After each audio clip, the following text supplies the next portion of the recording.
Ana Catalina Emery, Visiones y Revelaciones Completas, cuarta parte. La vida de Jesucristo y de su Madre Santísima. Época undécima. La dolorosa pasión de nuestro Señor Jesucristo. 3. Prisión de Jesús. Hallándose Jesús con los 3 apóstoles en el camino entre Getsemaní y el huerto de los Olivos, Judas y su gente aparecieron a 20 pasos de allí, a la entrada del camino. Hubo una disputa entre ellos, porque Judas quería que los soldados se separasen de él para acercarse a Jesús como amigo, a fin de no aparecer en inteligencia con ellos. Pero estos, parándolo, le dijeron: «No, camarada, no te escaparás hasta que tengamos al Galileo». Viendo que los 8 apóstoles corrían al ruido, llamaron a los 4 alguaciles, que estaban a cierta distancia. Cuando Jesús y los 3 apóstoles reconocieron a la luz de la antorcha esta turba de gente armada, Pedro quería rechazarlos con la fuerza y dijo: «Señor, los 8 están cerca de aquí, ataquemos a los alguaciles». Pero Jesús le dijo que se estuviera quieto y dio algunos pasos atrás. 4 discípulos habían salido del huerto de Getsemaní y preguntaban qué sucedía. Judas quiso entrar en conversación con ellos y contarles cualquier cosa, pero los soldados se lo impidieron. Estos 4 discípulos eran Santiago el menor, Felipe, Tomás y Natanael. Este último era el hijo del viejo Simeón. Y algunos otros habían venido a Getsemaní con los 8 apóstoles, o enviados por los amigos de Jesucristo para saber noticias suyas, o excitados por la curiosidad. Los otros discípulos andaban errantes acá y allá, observando y decididos a huir. Jesús se acercó a la tropa y dijo en voz alta e inteligible: «¿A quién buscáis?». Los jefes de los soldados respondieron: «A Jesús Nazareno». «Yo soy», replicó Jesús. Apenas había pronunciado estas palabras cuando cayeron en el suelo, como atacados por una apoplejía. Judas, que estaba todavía al lado de ellos, se sorprendió, y queriendo acercarse a Jesús, el Señor le tendió la mano y le dijo: «Amigo mío, ¿qué has venido a hacer aquí?». Y Judas, balbuceando, habló de un negocio que le habían encargado. Jesús le respondió en pocas palabras, cuya sustancia es esta: «Más te valdría no haber nacido». No me acuerdo bien distintamente. Mientras tanto, los soldados se levantaron y se acercaron al Señor, esperando la señal del traidor, el beso que debía dar a Jesús. Pedro y los otros discípulos rodearon a Judas y lo llamaron ladrón y traidor. Quiso persuadirlos con mentiras, pero no pudo, porque los soldados lo defendían contra los apóstoles y por eso mismo atestiguaban contra él. Jesús dijo por segunda vez: «¿A quién buscáis?». Ellos respondieron de nuevo: «A Jesús Nazareno». «Yo soy, ya os lo he dicho. Soy yo a quien buscáis. Dejad a estos».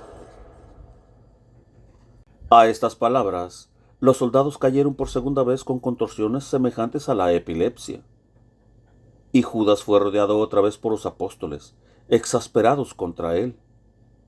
Jesús dijo a los apóstoles: «Levantaos». Se levantaron, en efecto, llenos de terror. Pero como los apóstoles estrechaban a Judas, los soldados le liberaron de sus manos y le mandaron con amenazas que les diera la señal convenida, pues tenían orden de aprender a aquel a quien besara. Entonces Judas vino a Jesús y le dio un beso con estas palabras: «Maestro, yo te saludo». Jesús le dijo: «Judas, tú vendes al Hijo del Hombre con un beso». Entonces los soldados rodearon a Jesús, y los alguaciles que se habían acercado le echaron la mano. Judas quiso huir, Pero los apóstoles lo detuvieron y lanzándose sobre los soldados gritaron: Maestro, ¿desnudaremos la espada?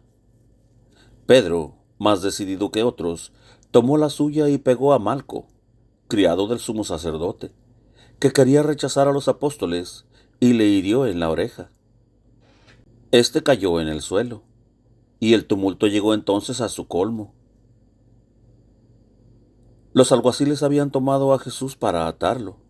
Los soldados lo rodeaban un poco más lejos, y, entre ellos, Pedro había herido a Malco. Otros soldados estaban ocupados en rechazar a los discípulos que se acercaban o en perseguir a los que huían.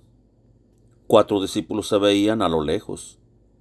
Los soldados no se habían aún repuesto del terror de su caída y no se atrevían a alejarse por no disminuir la tropa que rodeaba a Jesús. Judas, que había huido después de haber dado el beso traidor, fue detenido a poca distancia por algunos discípulos, que lo llenaron de insultos. Pero los 6 fariseos que llegaron en este momento lo libertaron, y los 4 alguaciles se ocuparon en atar al Señor, que tenían entre sus manos. Tal era el estado de las cosas cuando Pedro pegó a Malco, y Jesús le había dicho enseguida: Pedro, mete tu espada en la vaina, pues el que a cuchillo mata, a cuchillo muere. ¿Crees tú que yo no puedo pedir a mi Padre que me envíe más de 12 legiones de ángeles? ¿No debo yo apurar el cáliz que mi Padre me ha dado a beber? ¿Cómo se cumpliría la Escritura si estas cosas no sucedieran? Y añadió: Dejadme curar a este hombre. Se acercó a Malco, tomó su oreja, oró y la curó. Los soldados estaban a su alrededor con los alguaciles y los 6 fariseos. Estos le insultaban, diciendo a la turba: Es un enviado del diablo. La oreja parecía cortada por sus hechicerías, y por sus mismos hechizos la ha curado. Entonces Jesús les dijo: Habéis venido a prenderme como un asesino, con armas y palos. He enseñado todos los días en el templo, y no me habéis prendido. Pero vuestra hora, la hora del poder de las tinieblas, ha llegado. Mandaron que lo atase y lo insultaban diciéndole: Tú no has podido vencernos con tus encantos. Jesús les dio una respuesta de la que no me acuerdo bien, y los discípulos huyeron en todas direcciones. Los 4 alguaciles y los 6 fariseos no cayeron cuando los soldados, y por consecuencia no se habían levantado. Así me fue revelado, porque estaban del todo entregados a Satanás, lo mismo que Judas. Tampoco se cayó, aunque estaba al lado de los soldados. Todos los que cayeron y se levantaron se convirtieron después y fueron cristianos. Esos soldados habían solo rodeado a Jesús, pero no habían puesto las manos sobre él. Malco se convirtió después de su cura, y en las horas siguientes sirvió de mensajero a María y a los otros amigos del Salvador. Los alguaciles ataron a Jesús con la brutalidad de un verdugo. Eran paganos y de baja estofa. Tenían el cuello, los brazos y las piernas desnudos. Eran pequeños, robustos y muy ágiles. El color de la cara era moreno rojizo, y parecían esclavos egipcios. Ataron a Jesús las manos sobre el pecho con cordeles nuevos y durísimos. Le ataron el puño derecho bajo el codo izquierdo, y el puño izquierdo bajo el codo derecho. Le pusieron alrededor del cuerpo una especie de cinturón lleno de puntas de hierro, al cual le ataron las manos con ramas de sauce. Pusiéronle al cuello una especie de collar lleno de puntas, del cual salían 2 correas que se cruzaban sobre el pecho como una estola, e iban atadas al cinturón. De éste salían 4 cuerdas, con las cuales tiraban al Señor de un lado y de otro, según su inhumano capricho. Se pusieron en marcha, después de haber encendido muchas hachas. 10 hombres de la guardia iban delante, Después seguían los alguaciles, que tiraban de Jesús por las cuerdas. Detrás los fariseos, que lo llenaban de injurias. Los otros 10 soldados cerraban el séquito. Los discípulos andaban errantes a cierta distancia, dando gritos y como fuera de sí. Juan seguía de cerca a los soldados que estaban detrás, y los fariseos le mandaron que lo prendieran. En efecto, algunos corrieron hacia él, pero huyó, dejando entre sus manos su sudario, por el cual le habían prendido. Se había quitado su capa y no llevaba más que un vestido interior, corto y sin mangas, a fin de poderse escapar más fácilmente. Se había puesto alrededor del cuello, de la cabeza y de los brazos una banda larga de lienzo que los judíos llevaban ordinariamente. Los alguaciles maltrataban a Jesús de la manera más cruel para adular bajamente a los fariseos, que estaban llenos de odio y de rabia contra el Salvador. Le llevaban por caminos ásperos, por encima de las piedras, por el lodo, y tiraban de las cuerdas con toda su fuerza. Tenían en la mano otras cuerdas con nudos, y con ellas le pegaban, como un carnicero pega a la res que lleva a sacrificar, y todas estas crueldades iban acompañadas de insultos tan soeces que la decencia no me permite contarlos. Jesús estaba descalzo. Tenía, además de su vestido ordinario, la túnica de lana sin costuras y otro vestido por encima. Cuando prendieron al Salvador, no vi que le presentasen ninguna orden, ni ninguna escritura. Lo trataron como si hubiera estado fuera de la ley. Andaban deprisa. Al dejar el camino que está entre el huerto de los olivos y el de Getsemaní, volvieron a la derecha y llegaron al puente sobre el torrente de Cedrón. Jesús, al ir al huerto de los olivos, no pasó este puente. Tomó un camino de rodeo por el valle de Josafat, que conducía a otro puente más al sur. El que pasaba ahora era muy largo, porque se extendía más lejos que la ensenada del torrente, a causa de la desigualdad del terreno. Antes de llegar a él, vi a Jesús 2 veces caer en el suelo por los violentos tirones que le daban. Pero al llegar al medio del puente, su crueldad no tuvo límites. Empujaron brutalmente a Jesús atado y lo echaron desde su altura en el torrente, diciéndole que saciara su sed. Sin la asistencia divina, esto solo hubiera bastado para matarlo.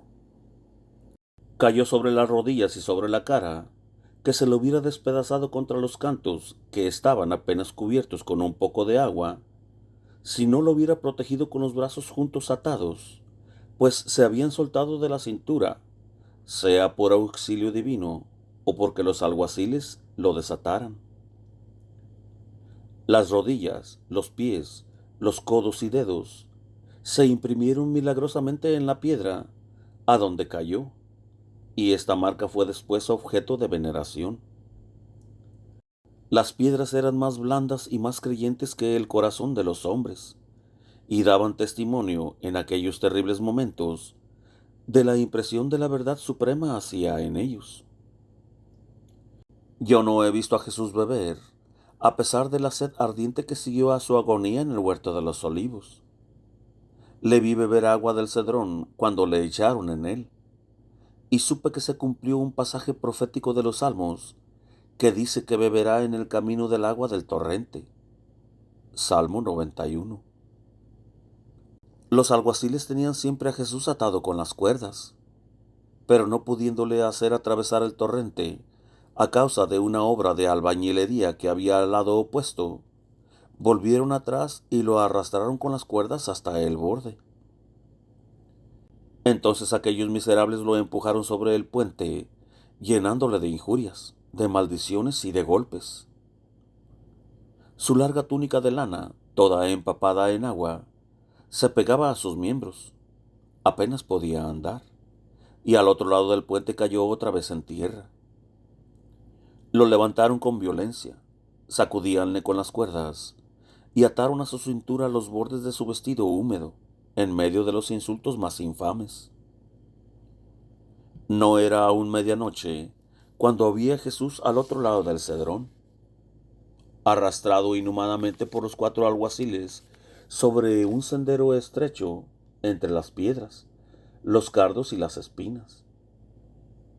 Los 6 perversos fariseos que iban tan próximos a él cuanto el camino se lo permitía, y con los palos de diversas formas, a empujones, le punzaban, lloviendo sobre él los golpes. Cuando los pies desnudos y ensangrentados de Jesús rasgábanse con las piedras o los abrojos, dirigíanle insultos llenos de cruel ironía, diciendo: su precursor Juan Bautista no le ha preparado mal camino.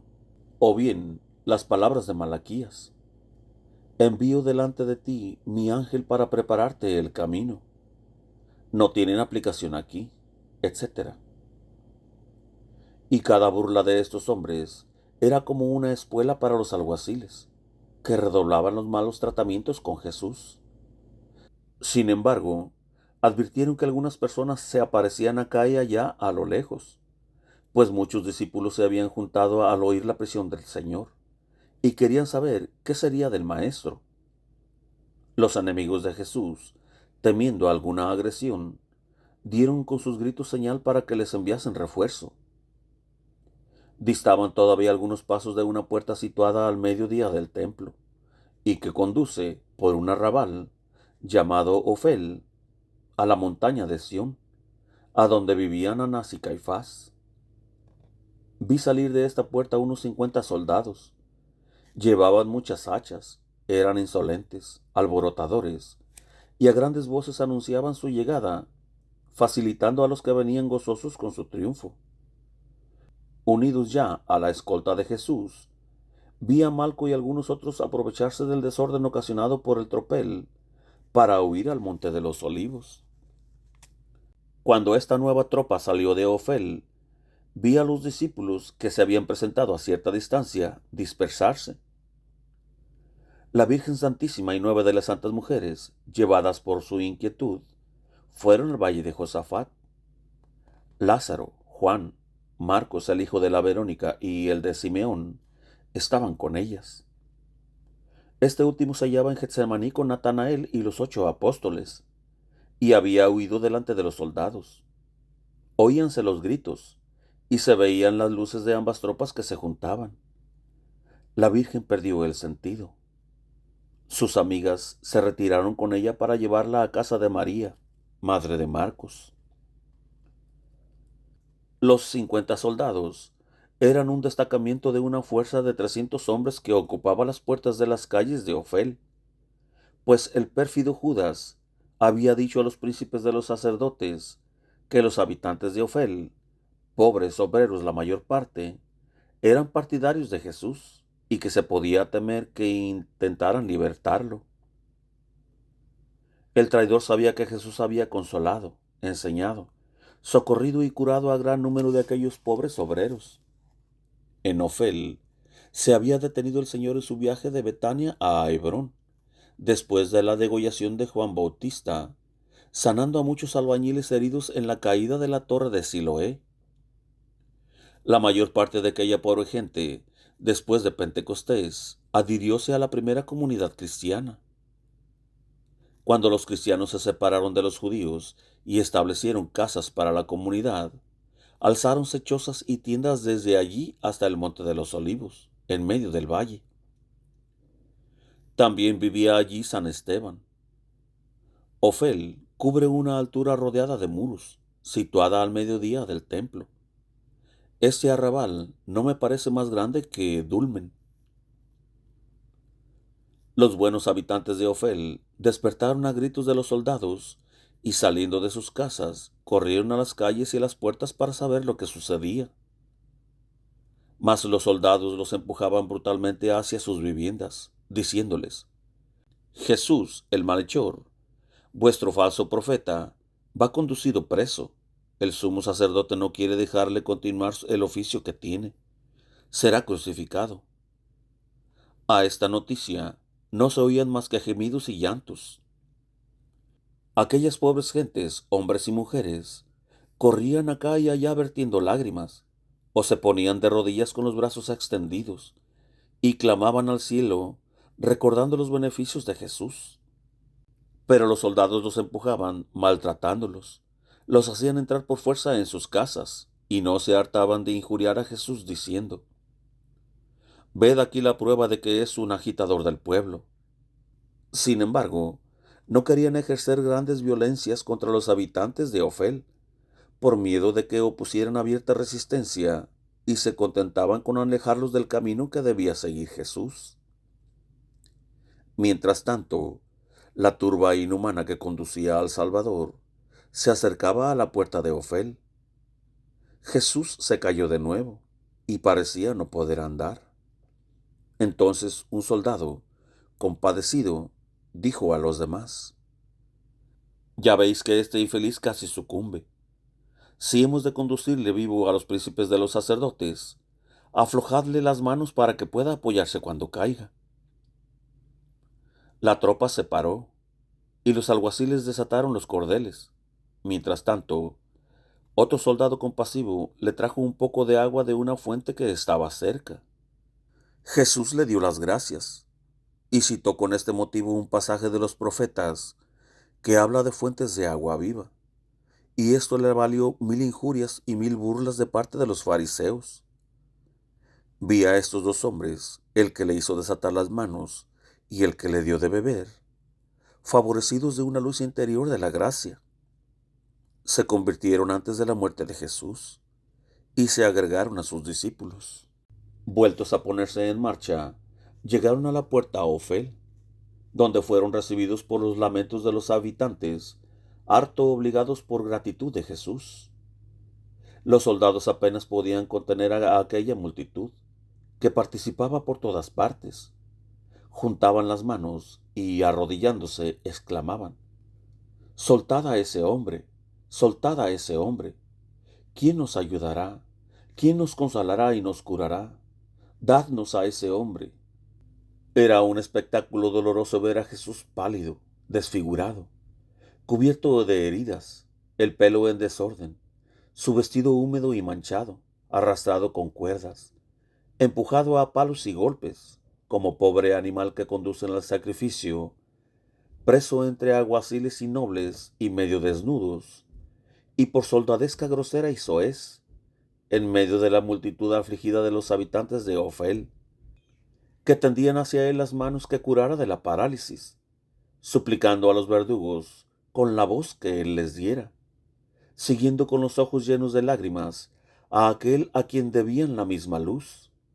Cuando llegaron al valle, mucha gente de la ínfima clase del pueblo, excitada por los soldados y por los enemigos del Señor, se había unido a la escolta, maldiciendo e injuriando a Jesús, y ayudábanles a pelear y a insultar a los buenos habitantes de Ofel. Ofel está situado sobre una altura.